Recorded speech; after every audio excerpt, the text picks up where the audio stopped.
Grammaire, règle G4, la fonction sujet.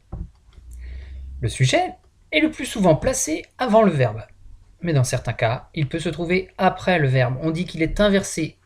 Il peut aussi en être séparé par d'autres mots. Par exemple, dans la phrase « Demain je serai là », répond Pierre, nous avons deux verbes, serai et répond. Le sujet de serai est je et le sujet de répond est Pierre.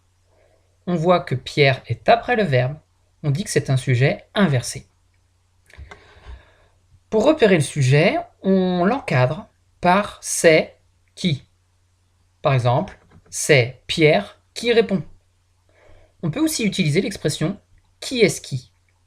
Qui est-ce qui sera là, c'est le sujet je.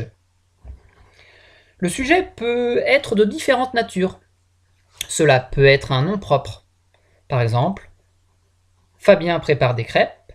Fabien est le nom propre qui est le sujet du verbe prépare. Cela peut aussi être un groupe nominal. Le jeune garçon prépare des crêpes. Le sujet de prépare est le groupe nominal, le jeune garçon. Cela peut aussi être un pronom. Dans l'exemple « il prépare des crêpes », le sujet de prépare est le pronom « il ». Attention, le sujet peut être composé de plusieurs noms. Par exemple, Emma et sa sœur courent et se bousculent dans le jardin. Emma et sa sœur, on voit bien qu'il y a deux sujets, Emma, premier sujet, et sa sœur, deuxième sujet.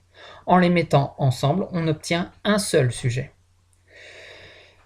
Le sujet peut commander l'accord de plusieurs verbes. Par exemple, dans Emma et sa sœur courent et se bousculent dans le jardin, le sujet Emma et sa sœur commande le verbe court et le verbe bouscule.